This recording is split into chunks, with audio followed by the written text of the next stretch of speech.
Something I wasn't meant to find. If it hadn't rained that day, I probably never would have found it. The ceiling in my room was leaking again. Mum kept saying she'd call someone to fix it, but like everything else lately, it got pushed aside. I was tired of waiting, so I grabbed a flashlight and pulled down the attic ladder myself. I hated the attic. It smelled like damp wood and old regrets. Dust floated through the air like it was alive. The light barely reached past the first few steps, and the silence up there was heavy, like it was holding its breath. I remember asking Dad once what was up there. He just laughed and ruffled my hair like he always did. Nothing exciting, so just junk and cobwebs. But he was wrong. I stepped over a broken fan, some torn up boxes, and the usual random stuff that collects in an attic over the years. I was just trying to follow the leak to where the ceiling dipped when I noticed something in the corner. A small wooden chest tucked behind a pile of old Christmas decorations. It didn't look like junk. It looked intentional, old, heavy, like it had been hidden, not stored. Of course I opened it. Inside was just one thing, a book. Thick, leather-bound, edges cracked from age. No title, no name. Just this weird energy, like it didn't want to be touched. I picked it up anyway. The moment I opened it and saw the handwriting, I knew. It was my mum's. I should have stopped right there. But I didn't. October 2007, Liam came over again. We said it was about the garden, but it wasn't.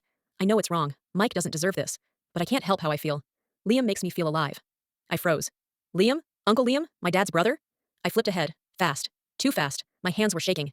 March 2008, I found out I'm pregnant. It's Liam's. I know it. Mike thinks it's his, and I haven't told Liam either. I just want this to go away, but it won't.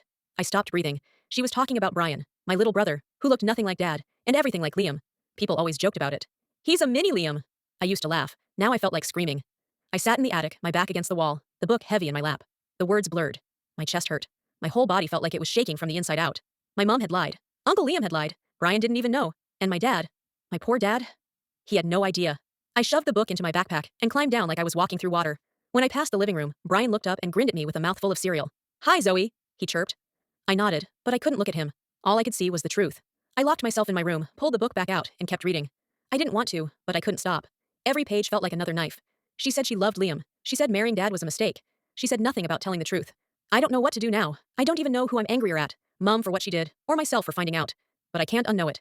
And nothing will ever be the same again.